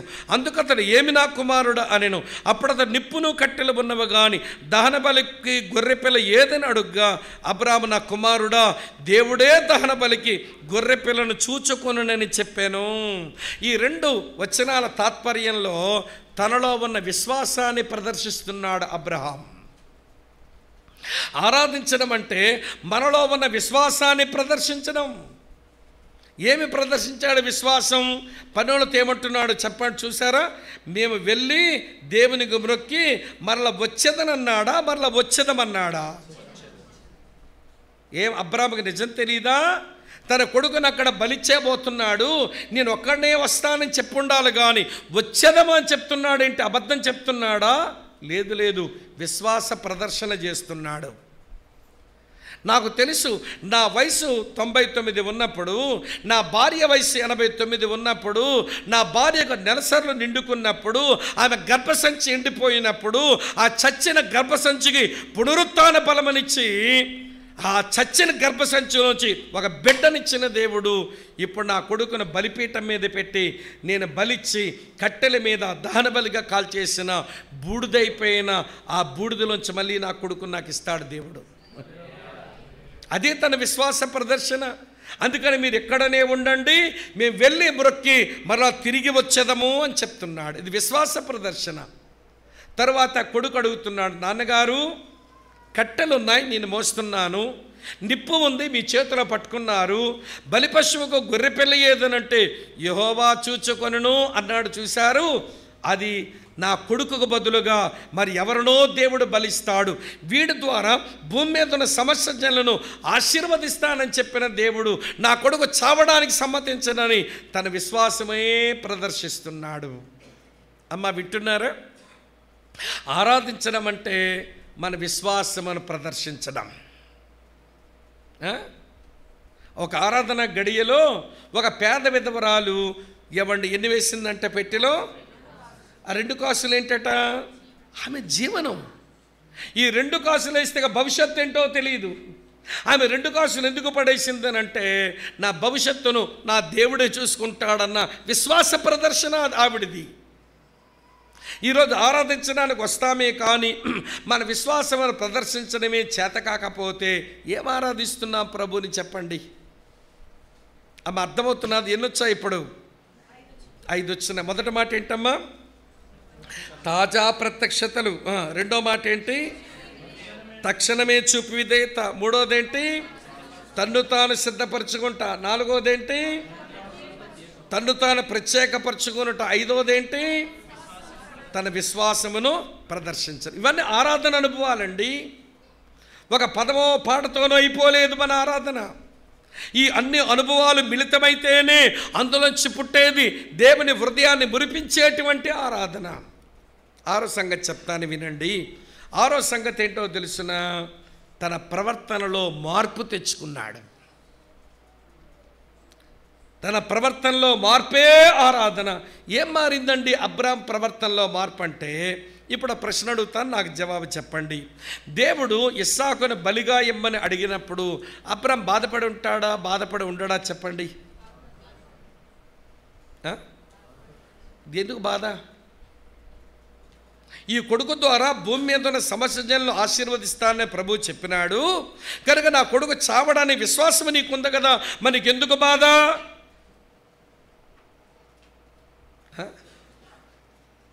అబ్రాహాముకి ఎందుకు బాధ అంటే దేవుడు అతని కుమారుని బలిమ్మని అడిగినప్పుడు ఏమన్నాడు చూడండి, చదువుతున్నాను 2వ వచనం చూడండి, 22:2. అప్పుడు ఆయన నీకు ఒక్కడయ్యున్న నీ కుమారుని అనగా నీవు ప్రేమించు ఇస్సాకును. ఏంటమ్మా ఇదేంటి దేవుడు ఇలా అనేశాడు? ఆయన వెంబడించి ఎప్పటికి దాదాపు 40 సంవత్సరాలు అవుతున్నది. ఈ 40 సంవత్సరాల్లో నేను బాగా ప్రేమించేది ఈ కొడుకునా? నేను దేవుని సన్నిధిని కదా ప్రేమించాను, దేవుని వాక్యాన్ని కదా నేను ప్రేమించాను, దేవుని ప్రత్యక్షతలు కదా నేను ప్రేమించాను. అబ్రామా, నీవు ప్రేమించు నా సన్నిధి అంటే నేను బాధపడి ఉండేవాడిని కాదు. నీవు ప్రేమించే నా వాక్యం అని ఉంటే బాధపడి ఉండేవాడిని కాదు. నువ్వు ప్రేమించే నా ప్రత్యక్షతలనుంటే బాధపడేవాడిని కాదు. కానీ దేవుడేమన్నాడు? నువ్వు ప్రేమించు ఇస్సాకు. నేను నా కొడుకుని ఎక్కువగా ప్రేమిస్తున్నానా? ఇప్పుడు చూపించాడు ప్రవర్తనలో మార్పు. చూపించినా మీకు? గాడిదకెళ్ళి గంత కడుతున్నాడు. నేను ఇలా ఊహిస్తాను, గాడిద గంత కడుతూ ఎట్లా చూసి, ఓ దేవా నా కొడుకుని బలివ్వడానికి గాడిదకు నేను గంత కట్టినప్పుడు గుండె పగలి ఏడుస్తానని నువ్వు అనుకుంటున్నావేమో. చూడంత నిబ్బరంగా కడుతున్నాను. నిన్నెక్కువగా ప్రేమిస్తున్నానా, నా కొడుకుని ఎక్కువ ప్రేమిస్తున్నానా? దేవుడు కూడా పైనుంచి ఇలా అనుకుని ఉండొచ్చు. అప్పుడైపోయిందా, ముందుందులే ముసలం పండుగ ఎల్లెళ్ళు చూస్తాను అనుకుని ఉంటాడు ఆయన. తర్వాత వింటున్నారా లేదా మీరు? గాయమడి కట్టెలు కొడుతున్నాడు. ఒక్కొక్క కట్టే కొడుతూ, దేవా చూసావా నా కొడుకును దహన బలిలో కాల్చేయడానికి ఈ కట్టెలు నేనే కొడుతున్నాను, ఈ కట్టెలు కొడుతూ నేను పిచ్చెక్కిపోతున్నాను నువ్వు అనుకుంటున్నావేమో. చాలా స్టేబుల్గానే ఉన్నాను. ఎందుకో తెలుసా? నీకంటే నా కొడుకు ఎక్కువ ప్రియమైన వాడు నాకు కాదు. చూసారా ప్రవర్తనలో మార్పు? తర్వాత ఇద్దరు కొడుకు తండ్రి పర్వతం మీదకి పోతుంటేను ఆ కొడుకు నోట్లోంచి ఒక ప్రశ్న వచ్చింది, నాన్నగారు కట్టెలున్నాయి, నిప్పు ఉంది, బలిపశువేది? అప్పుడు అబ్రాహాం ఇట్లా చూసి, ఏవయ్యా బాబు, గుండె పగిలే ప్రశ్న అడిగించేవాడితో ఆ ప్రశ్న వినగానే ఆడినే కదా బలివ్వబోతున్నానని శరీరముతున్న తండ్రి నాకు దుఃఖము బాధ ఉండదా? కానీ పిల్లాడితో ఇలాంటి ప్రశ్న అడిగించావే, నేను గుండె పగిలి ఏడుస్తాను నువ్వు అనుకుంటున్నావేమో. చూస్తావా ఎలా జవాబిస్తాను ఆడికి? ఆయన కొడుకు వైపు చూసి అంటాడు, నాయన యెహోవా చూసుకొనురా అన్నాడు. వింటున్నారా? తరువాత మోరియా పర్వతం మీదకి వెళ్ళి చూడండి ఎంత బాగుంటుంది ఈ వచనం. 22వ అధ్యాయం చదువుతున్నాను చూడండి ప్రియులారా, ఇలా రాసి ఉంది. చదువుతున్నాను చూడండి 9వ వచనం. అలాగ వారిద్దరూ కూడి వెళ్ళి దేవుడు అతనితో చెప్పిన చోటుకి వచ్చినప్పుడు అబ్రాహాం అక్కడ బలిపీఠమైన కట్టి కట్టెలు ఎలా పేర్చమ్మా? చెప్పండి ఎలా పేర్చాడంట? ఎవరికో ఒంట్లో బాగోలేదని నీకు కబురు వచ్చింది. ఉదయాన్నే ఇంకా లేచావు, ఇట్లనే ఫోన్ రింగ్ అయింది, ఎత్తావు. ఎత్తగానే ఏమొచ్చింది? మీ అమ్మగారికి ఏమో ఏమండి హార్ట్ అటాక్ వచ్చింది, అపోలోలో జాయిన్ చేశారని కబురు వచ్చింది. ఇక చూసుకో ఎట్లుంటుంది నీ ఇల్లు. కప్పుకున్న దుప్పట మడతెట్టావా? రాత్రి కడుక్కున్న ఏమండి భోంచేసి వదిలిపెట్టిన గిన్నెలన్నీ కడిగావా? ఇల్లేమైనా ఊడ్చావా? ఊసురోమని దిగాల మొక్క వేసుకొని అమ్మ ఏడుస్తూనే కూర్చున్నావు. ఏంటమ్మంటే మా అమ్మకి హార్ట్ అటాక్ వచ్చిందంట, అపోలో పెట్టారంట, గ్యారంటీ లేదన్నారట. అమ్మాయిపోద్దు అమ్మాయి. నీ ఇల్లు చూసే చందరవందరగా ఉంటుంది. ఒక దుర్వార్తగా నువ్వు అలా అయిపోతే, ఇప్పుడు అబ్రాము కొడుకుని బలివ్వడానికి కట్టెలు ఎలాట పేర్చాడంట, చక్కగా పేర్చాడట. పేరుస్తూ అంటున్నాడు, దేవా నా కొడుకుని బలివ్వడానికి నేను ఇది పిచ్చి పట్టి ఏడుస్తాను అనుకుంటున్నావేమో, నాకంటే నీకంటే వీడు కాదు నాకు ప్రియమైన వాడని. చూసావా కట్టెలంతా చక్కగా పేర్చాను. వింటున్నారా లేదా?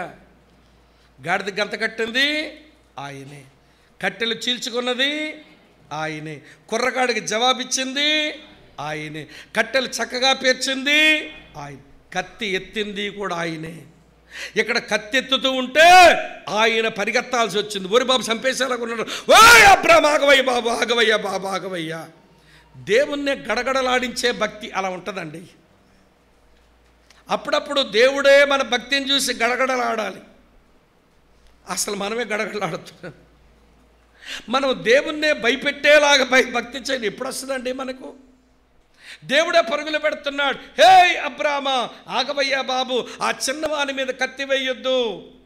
నీవు ఈ కార్యము చేస్తున్నందున నిజముగా నువ్వు నాకు భయపడేవాడు అని తెలిసిపోయింది, నిన్ను ఆశీర్వదిస్తున్నానులే అని చెప్పి దేవుడు అబ్రామును దేవుడి ఆశీర్వాదపు వాగ్దానాలతో నూతన పరిచేశాడు దేవుడు. చూసారా ఎన్ని అద్భుతమైన ప్రవర్తన తీరో. ఇప్పుడు చెప్పండి, అబ్రాము దేవుని ప్రేమిస్తున్నాడు అనే దానికి ఎన్ని మార్కులు వేద్దాం?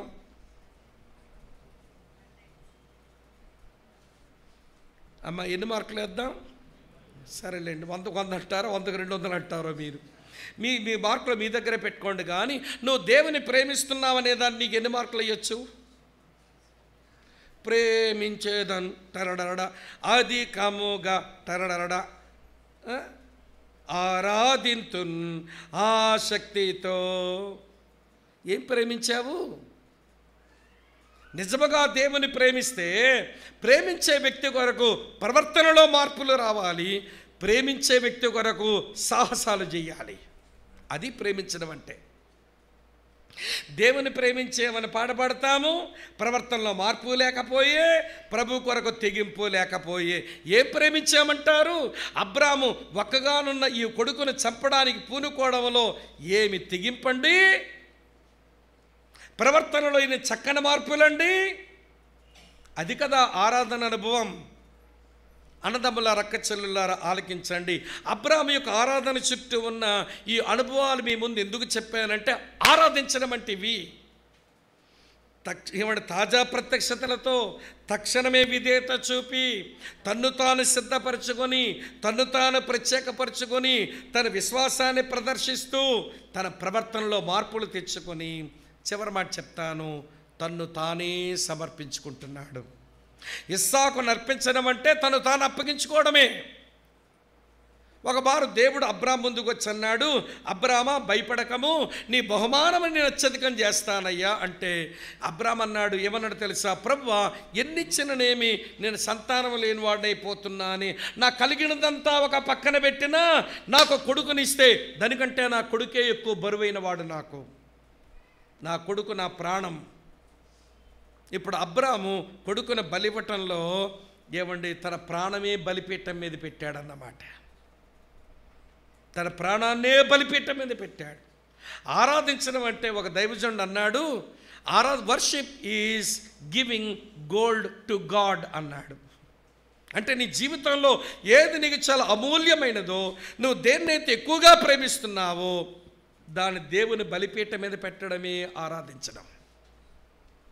మళ్ళీ చెప్పనా?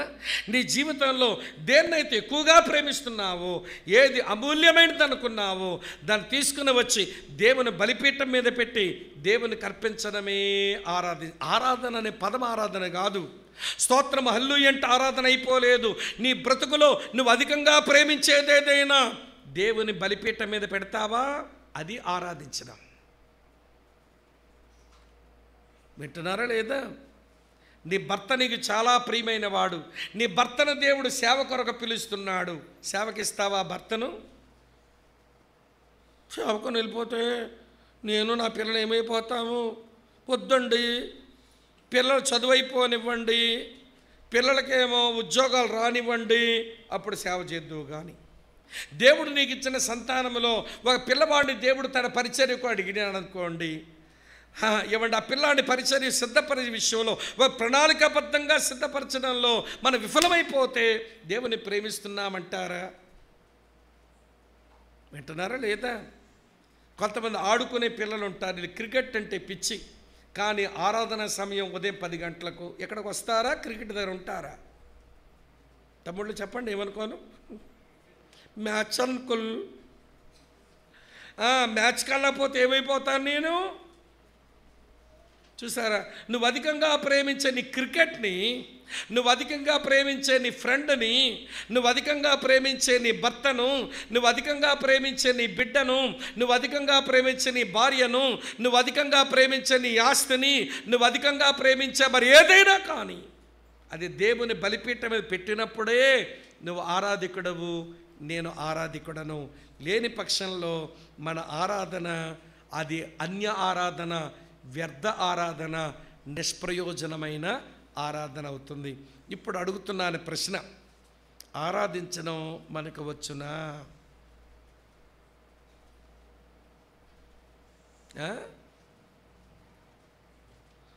ఆరాధించడం మనకు వచ్చా? తాజా ప్రత్యక్షతల కొరకు ఎదురు చూస్తుంటామా? తక్షణమే విధేయత చూపడం వస్తుందా? తాను సిద్ధపరచుకున్న అనుభవాలు మనకున్నాయా? మళ్ళీ మనం ప్రత్యేకపరచుకున్న అనుభవాలు ఉన్నాయా? మన విశ్వాసాన్ని ప్రదర్శించే అనుభవాలు ఉన్నాయా? మన ప్రవర్తన మార్చుకునే అనుభవాలు ఉన్నాయా? మనకు ప్రియమైనది అర్పించుకునే అనుభవాలు మనకున్నాయా? ఏమున్నాయని మనం ఆరాధికులం అందాము? నశించిన దానిని వెతక రక్షించడానికి యేసయ్య వచ్చాడు, వెతికాడు, రక్షించాడు, యేసయ్యకు దొరికాం, ప్రైజ్ ద లార్డ్. కానీ తండ్రి అంటున్నాడు, నేను ఆరాధికుల కొరకు వెతుకుతున్నాను, ఆత్మతో సత్యముతో మంచిగా ఆరాధించే ఆరాధికుల కొరకు నేను వెతుకుతున్నాను, వాళ్ళే నాకు దొరకడం లేదు. ఇది తండ్రి యొక్క ఆవేదన, తండ్రి యొక్క ఆవేదన. ప్రభువా, నీ మందిరంలో చేరివచ్చిన మేము నేను సరిగానే ఆరాధిస్తాము, అబ్రాహాములాగే ఈ 7 అంతల అనుభవంతో నేను అర్థవంతంగా ఆరాధిస్తాము. నన్ను ఒక మంచి ఆరాధకునిగా మలచండి నాయన, నన్ను ఒక మంచి ఆరాధకురాలుగా చేయండి నాయన, మంచి ఆరాధన అనుభవాలను ప్రసాదించండి అని ఆయన పాదాల దగ్గర డెడికేట్ చేసుకుంటే, పునరంకితం చేసుకుంటే దేవుడు మంచి ఆరాధకులుగా మనను చేస్తాడు. ఇంకొక రహస్యం చెప్పి ముగిస్తాను. నువ్వు ఎవరినైతే ఆరాధిస్తావో వారిలాగే మారుతావు. ఎవరినైతే ఆరాధిస్తుంటావో వారికి వలె నువ్వు మారుతావు. ప్రభువుని ఆరాధించడం వలన దేవునికి పెరిగిందేమీ లేదు, నువ్వు ఆరాధించకపోతే దేవుని తరిగిందేమీ లేదు. నువ్వు ఆరాధించలేక దేవుని పరిశుద్ధత ఏమైనా తగ్గిపోద్దా? నువ్వు ఆరాధించావు కనుక దేవుని పరిశుద్ధత ఏమైనా పెరిగిపోద్దా? నువ్వు ఆరాధించలేదు కనుక దేవుని ప్రేమన్నా తగ్గిపోతుందా? నువ్వు ఆరాధించావు కాబట్టి దేవుని ప్రేమ అయినా పెరిగిపోద్దా? దేవుని సంగతులన్నీ అలాగే ఉంటాయి. ఆరాధించడం వలన దేవునికి ఒరిగింది జరిగింది ఏమీ లేదు, కానీ ఏదైనా లాభం ఉంటే మనకే. ఆ దేవుని ఆరాధించి ఆయన లాంటి వ్యక్తులుగా మారే ఆశీర్వాదం మనకు ఉంది గనక సరిగా ప్రభువుని ఆరాధించే అనుభవాల్లోనికి ఆ దేవుడు ప్రవేశపెట్టినట్లుగా అప్పగించుకుందాం, అడుగుదాం, అనుగ్రహిస్తాడు. ఆరాధికులమవుదాం, ఆయనలో ఆనందిద్దాము, ఆ దేవుని అనేకులకు అందించుదాం. మోకరించండి, తల్ల వంచండి, మోకరించండి. సుమారు 1:20 నిమిషాలు విన్నారు దేవుని వాక్యం. మోకరించండి తమ్ముళ్ళు, యవన బిడ్డలు మోకరించాలి, చల్లాయిలు కూడా మోకరించండి, కళ్ళు మూసుకోండి. ఈ రాత్రి ప్రభు మనల్ని అడుగుతున్న ప్రశ్న, నీవు ఆరాధికుడివేనా? నీవు ఆరాధికురాలువేనా? ఆరాధించే అలవాటు నీకుందా? ఇది కదా ప్రభు అడుగుతున్న ప్రశ్న. ఏం చెప్దాం జవాబులు దీనికి? ప్రభువా, చాలా సంవత్సరాలుగా నీ మందిరానికి వస్తున్నాను, పాటలు పాడవచ్చు ప్రభువా, నేను ఆరాధించాలని ఆశ అయితే నాకుంది, కానీ పాటలతోనే పరిమితమైపోయాను, వాయిద్యాలతోనే పరిమితమైపోయాను. ఒక స్థలముతోనే పరిమితమైపోయాను నాయన. మంచి ఆరాధికురాలుగా నన్ను చెయ్యవా? అబ్రాహాములాగా నిన్ను ఆరాధించే అనుభూతులు నాకు ప్రసాదించండి నాయన. నోరు తెరవండి, ఎవరికారు నోరు తెరవండి. అమ్మ లేవకూడదు అలాగా, ప్రార్థన చేసుకుని వెళ్ళాలి. లేవకూడదు అలాగా. తల్లి ప్రార్థన చేసుకోండి, కళ్ళు మూసుకోండి, ప్రార్థన చేసుకోండి, కళ్ళు మూసుకోండి, ప్రార్థన చేసుకోండి.